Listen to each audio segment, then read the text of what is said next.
Magandang hapon.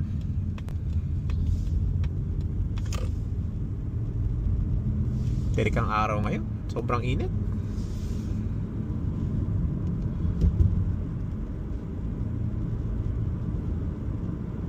Hayaan ko lang lumubog yung araw. Lalakad ako mamaya.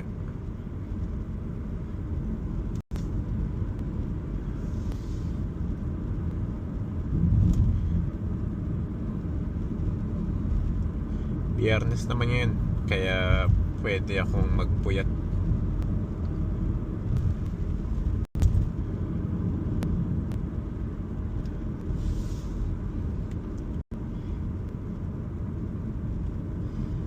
Ingat sa pagmamaneho lahat ng mga taong pauwi. Salamat.